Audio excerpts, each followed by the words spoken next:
असम के गवर्नर श्रीमान लक्ष्मण प्रसाद आचार्य जी टेक्नोलॉजी के माध्यम से हमारे साथ जुड़े मुख्यमंत्री हिमंता बिस्वा शर्मा जी, मंच पर उपस्थित अन्य सभी महानुभाव, भाइयों और बहनों, आज कार्तिक पूर्णिमा का पावन अवसर है। आज देव दीपावली मनाई जा रही है। मैं देश भर के लोगों को इस पर्व की शुभकामनाएं देता हूं। आज गुरु नानक देव जी का 555वां प्रकाश पर्व भी है। मैं पूरे देश को, विशेष रूप से विश्व भर में फैले हुए सिख भाई बहनों को इस अवसर पर बधाई देता हूं। आज पूरा देश जनजातीय गौरव दिवस भी मना रहा है। आज ही सुबह में बिहार में जमुई में भगवान बिरसा मुंडा की 150वीं जयंती के कार्यक्रम में शामिल हुआ और अब शाम को यहां पहले बोडो महोत्सव का शुभारंभ हो रहा है। फर्स्ट बोडोलैंड फेस्टिवल में असम समेत देश के अलग अलग राज्यों से बोडो समुदाय के लोग आए हैं। शांति के, संस्कृति के, समृद्धि के नए भविष्य का उत्सव मनाने के लिए जुटे सभी बोडो साथियों का मैं यहां अभिनंदन करता हूं।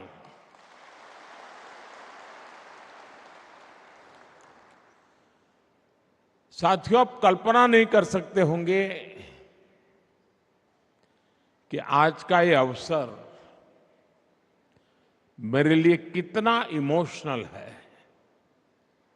ये पल मुझे भावुक करने वाली पल है, क्योंकि शायद ये दिल्ली में बैठे बैठे एयर कंडीशन कमरों में बैठ करके भांति भांति की थियरियां लिखने वाले देश को बताने वालों को अंदाज नहीं होगा कि कितना बड़ा अवसर है ये।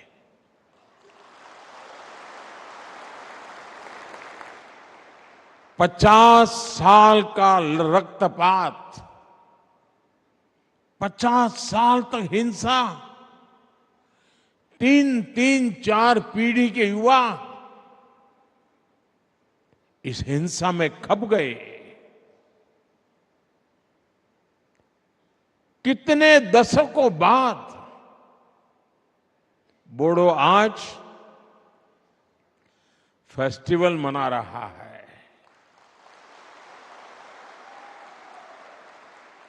और रणचंडी नृत्य ये अपने आप में बोडो के सामर्थ्य को भी परिचित करवाता है।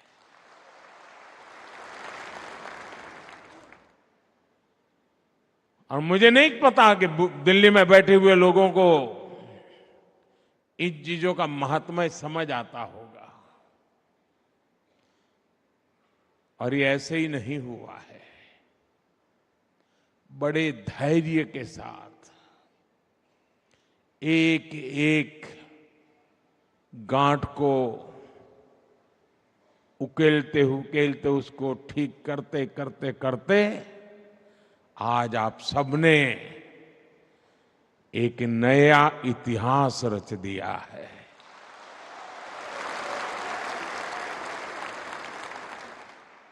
मेरे बोडो भाई और बहनों, साल 2020 में बोडो पीस एकॉर्ड, बोडो शांति समझौते के बाद मुझे कोकराझार आने का अवसर मिला था।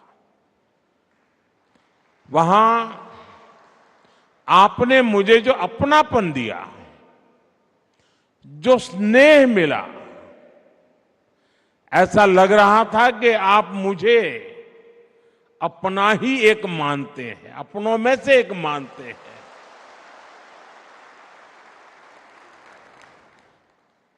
वो पल मुझे हमेशा याद रहेगी। लेकिन उससे ज्यादा कभी कभार तो एक आध बड़ा अवसर, एक वातावरण, उसका असर होता है, लेकिन यहां ऐसा नहीं हुआ। आज 4 साल के बाद भी वही प्यार, वही उत्साह, वही अपनापन। कोई कल्पना नहीं कर सकता साथियों कि मन को कितना भावुक बना देता है। और उस दिन मैंने अपने बोडो भाइयों और बहनों को कहा था कि बोडोलैंड में शांति और समृद्धि की सुबह हो चुकी है।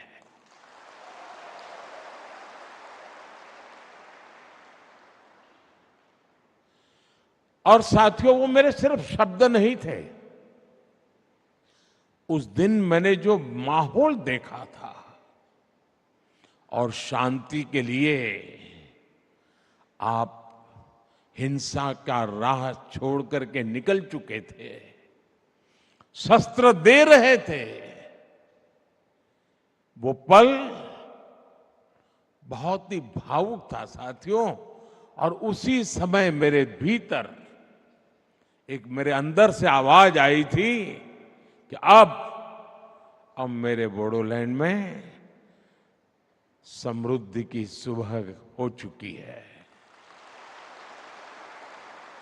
आज आप सबका उत्साह, आपके चेहरे की खुशी देखकर मैं कह सकता हूं, बोडो लोगों के उज्जवल भविष्य की मजबूत नींव तैयार हो चुकी है।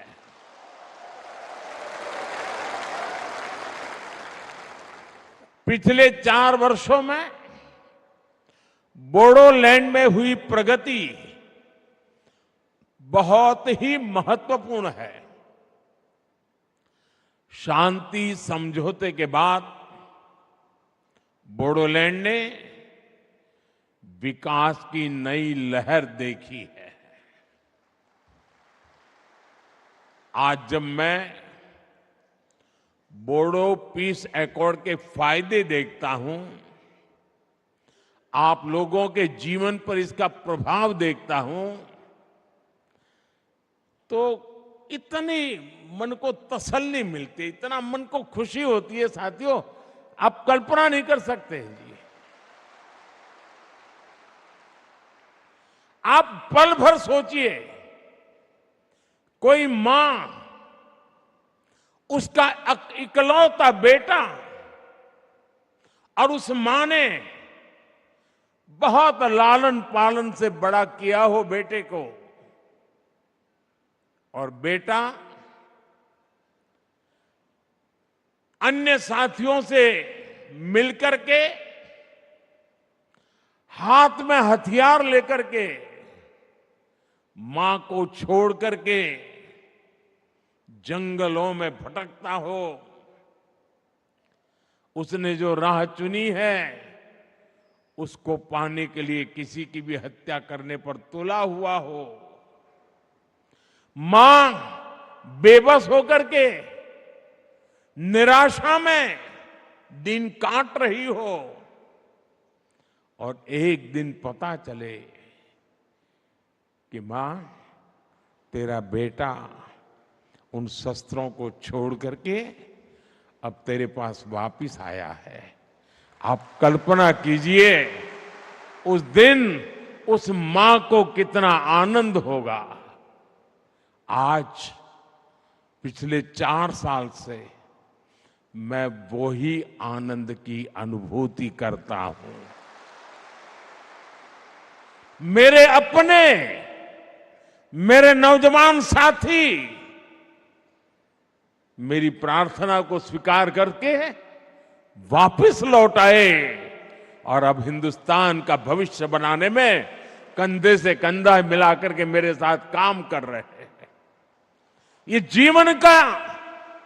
ये मेरे जीवन की बहुत बड़ी घटना है साथियों। मेरे मन को बहुत तसल्ली देने वाली घटना है और इसलिए मैं आपका जितना अभिनंदन करूं उतना कम है। और साथियों, बोडो शांति समझौते का लाभ सिर्फ आपको ही हुआ ऐसा नहीं है। बोडो शांति समझौते ने कितने ही अन्य समझौते के लिए नए रास्ते खोले। अगर वो कागज पर रह जाता तो शायद और लोग मेरी बात नहीं मानते, लेकिन आपने जो कागज पे था उसे जीवन में भी उतारा, जमीन पर भी उतारा और लोगों के मन मस्तिष्क को भी आपने विश्वास दिलाया। और उसके कारण, आपके इस इनिशिएटिव के कारण और सारे समझौते के रास्ते खुले थे।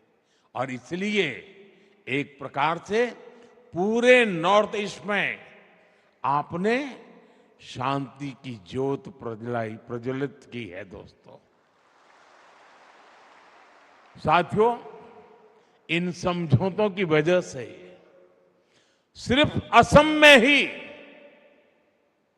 यह आंकड़ा मैं फिर कहूंगा, दिल्ली में बैठे बैठे महारथियों को पता नहीं होगा, सिर्फ असम में ही 10,000 से ज्यादा युवाओं ने हथियार छोड़ा, हिंसा का रास्ता छोड़ा है। ये विकास की मुख्य धारा में वापस लौटे हैं। किसी ने कल्पना नहीं की थी कि कार्बी एंगलोंग समझौता, ब्रू रियांग समझौता, एलएलएफटी त्रिपुरा समझौता, ये सारी बातें एक दिन सच्चाई बन जाएगा। और ये आप सबके सहयोग के कारण ये सब संभव हुआ है साथियों। और इसलिए एक प्रकार से मैं आज, पूरा देश जब जनजातीय गौरव दिवस मना रहा है, तब जब आज भगवान बिरसा मुंडा की जयंती है, तब मैं आज यहां पर आप सबको थैंक यू कहने के लिए आया हूं, धन्यवाद कहने के लिए आया हूं। आपके परिवारजनों को प्रणाम करने के लिए आया हूं।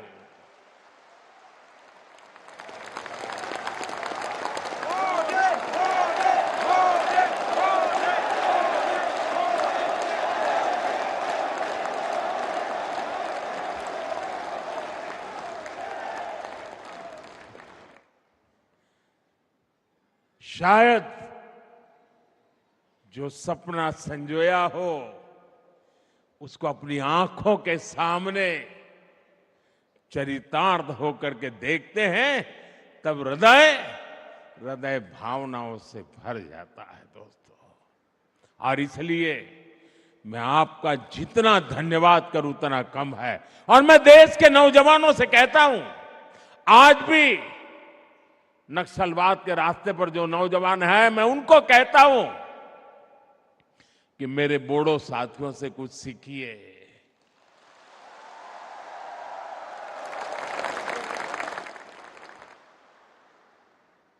बंदूक को छोड़िए, बम बंदूक पिस्तौल का रास्ता कभी भी परिणाम नहीं लाता है। परिणाम बोडो ने जो दिखाया है ना, वो ही रास्ता लाता है। साथियों, विश्वास की जिस पूंजी को लेकर मैं आपके पास आया था,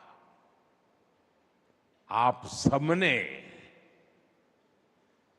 मेरे उस विश्वास का मान रखा, मेरे शब्द की इज्जत की, और मेरे शब्द की आपने इतनी ताकत बढ़ा दी है कि वो सदियों तक पत्थर की लकीर बन गया है। दोस्तों, और मैं भी, हमारी सरकार, असम सरकार आपके विकास में कोई कोर कसर बाकी नहीं छोड़ रहे हैं। साथियों, केंद्र और असम की सरकार बोडो टेरिटोरियल रीजन में बोडो समुदाय की जरूरतों और उसकी आकांक्षाओं को प्राथमिकता दे रही है। बोडोलैंड के विकास के लिए केंद्र सरकार ने 1500 करोड़ रुपए का विशेष पैकेज दिया है। असम सरकार ने भी स्पेशल डेवलपमेंट पैकेज दिया है। बोडोलैंड में शिक्षा, स्वास्थ्य और संस्कृति से जुड़े इंफ्रास्ट्रक्चर को विकसित करने के लिए 700 करोड़ रुपए से ज्यादा खर्च किए गए हैं। हमने हिंसा छोड़ मुख्य धारा में लौटे लोगों के प्रति पूरी संवेदनशीलता से निर्णय लिए हैं। National democratic front of Bodoland के 4000 से ज्यादा पूर्व कैडर्स का पुनर्वास किया गया है। कितने ही युवाओं को असम पुलिस में नौकरी दी गई है।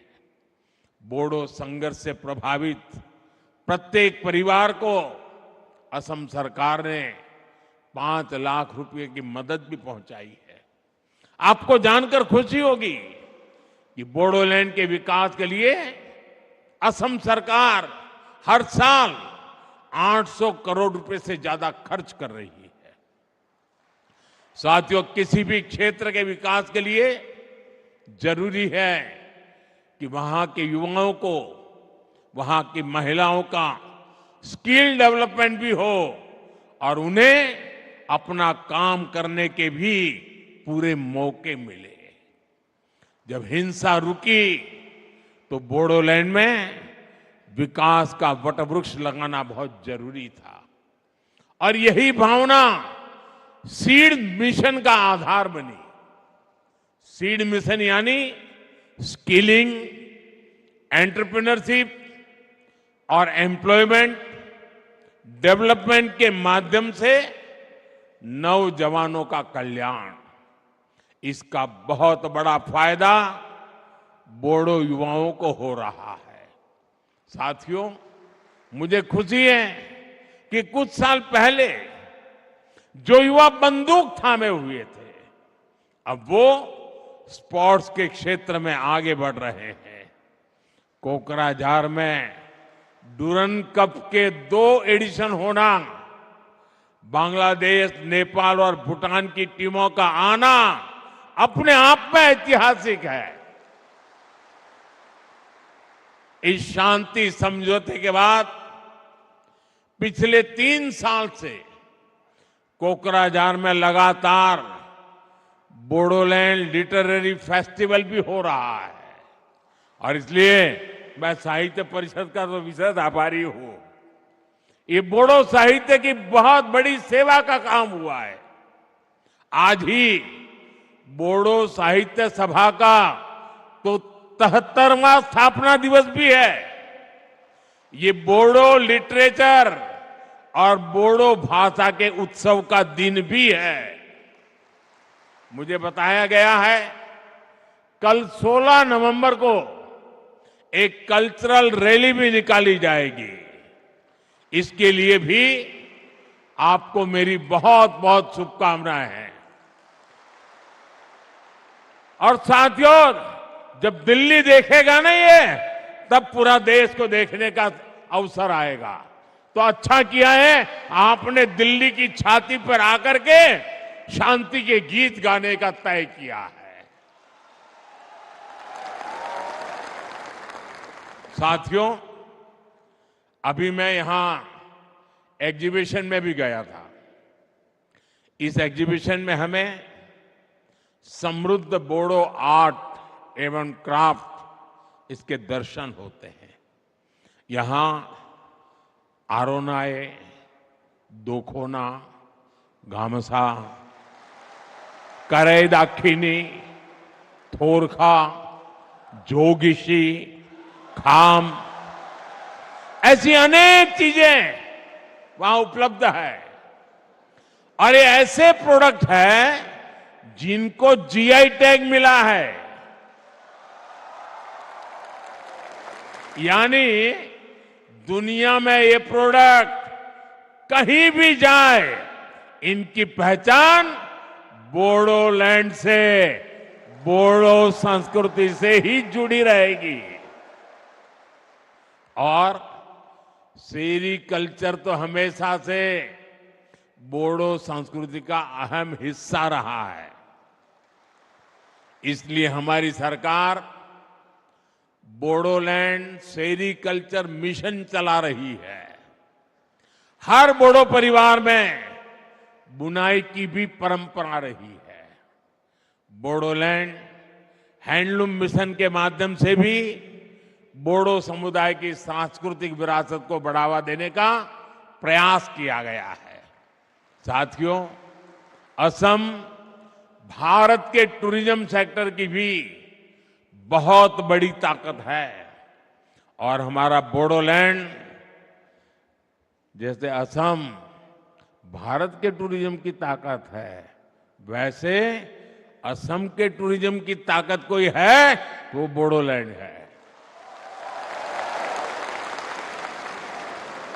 एक समय था जब Manas national park, Raimona national park और सीखना जलाओ नेशनल पार्क, इनके घने जंगल अन्य गतिविधियों का ठिकाना बन गए थे। मुझे खुशी है कि जो फॉरेस्ट कभी हाइड आउट हुआ करते थे, वो अब युवाओं की हाई एम्बिशन को पूरा करने का भी माध्यम बन रहे हैं। बोडोलैंड में बढ़ने वाला टूरिज्म यहां के युवाओं के लिए रोजगार के भी अनेकों नए मौके बनाने वाला है। साथियों, आज जब हम ये महोत्सव मना रहे हैं, तो हमें बोडोफा उपेंद्रनाथ ब्रह्मा और गुरुदेव कालीचरण ब्रह्मा का स्मरण आना बहुत स्वाभाविक है। बोडोफा ने भारत की अखंडता और बोडो लोगों के संवैधानिक अधिकारों के लिए लोकतांत्रिक तरीके को हमेशा आगे रखा। गुरुदेव कालीचरण ब्रह्मा ने समाज को अहिंसा और आध्यात्म के रास्ते पर चलकर एकजुट किया। आज मुझे इस बात का संतोष है कि बोडो माताओं बहनों की आंखों में आंसू नहीं, बल्कि उज्जवल भविष्य का सपना है। हर बोडो परिवार के मन में अब अपने बच्चों को बेहतर भविष्य देने की आकांक्षा है। उनके सामने सफल बोडो लोगों की प्रेरणा है। बोडो समुदाय के कई लोगों ने विशिष्ट पदों पर रहकर देश की सेवा की है। हमारे देश में मुख्य चुनाव आयुक्त इलेक्शन कमीशन रहे श्री हरिशंकर ब्रह्मा, मेघालय के राज्यपाल रहे रंजीत शेखर मुशाहरी जैसे कई हस्तियों ने बोडो समुदाय का मान बढ़ाया है। मुझे खुशी है कि बोडोलैंड के युवा अच्छा करियर बनाने के सपने देख रहे हैं और इन सब में हमारी सरकार, चाहे वो केंद्र में हो या राज्य में, हर बोडो परिवार की साथी बनकर उनके साथ खड़ी है। साथियों, मेरे लिए असम सहित पूरा नॉर्थ ईस्ट भारत की अष्टलक्ष्मी है। अब विकास का सूरज पूरब से उगेगा, पूर्वी भारत से उगेगा, जो विकसित भारत के संकल्प को नई ऊर्जा देगा।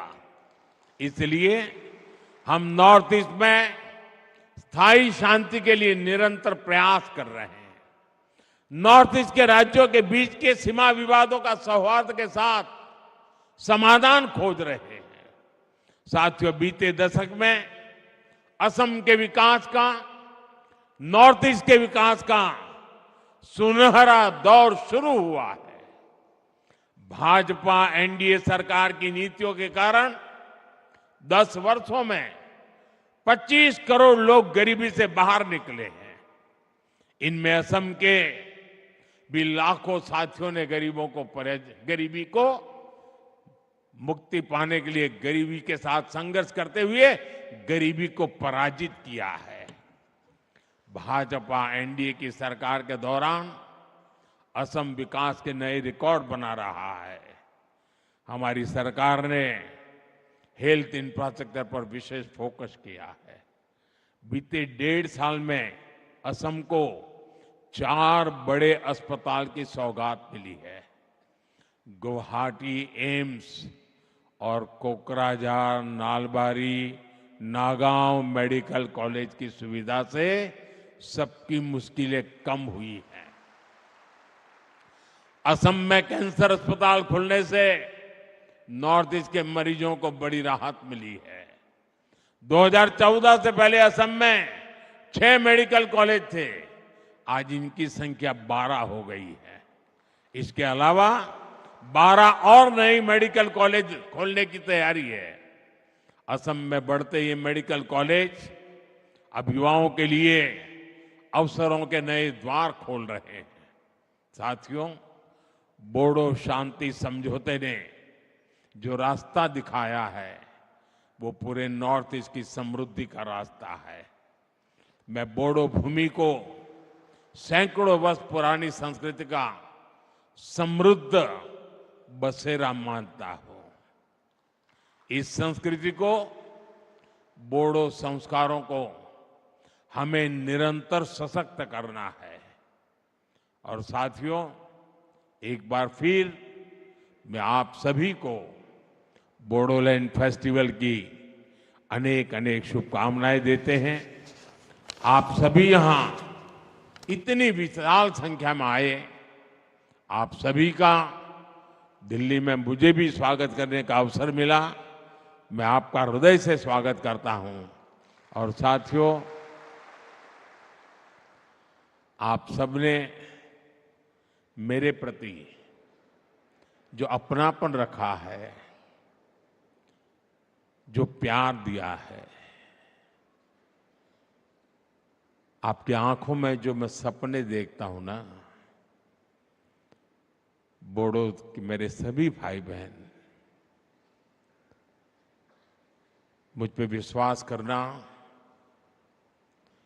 मैं आपकी आशा आकांक्षाओं को उस पे खरा उतरने के लिए मेहनत करने में कोई कमी नहीं रखूंगा।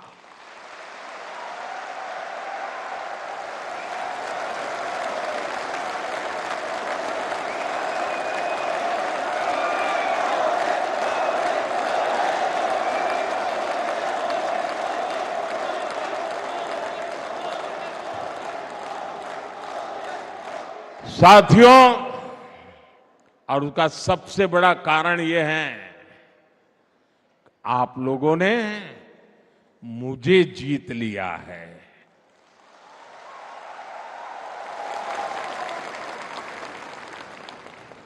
और इसलिए मैं हमेशा हमेशा आपका हूं, आपके लिए हूं और आपके कारण हूं। मेरी बहुत बहुत शुभकामनाएं, बहुत बहुत धन्यवाद। मेरे साथ पूरी ताकत से बोलिए, भारत माता की, भारत माता की, भारत माता की। बहुत बहुत धन्यवाद।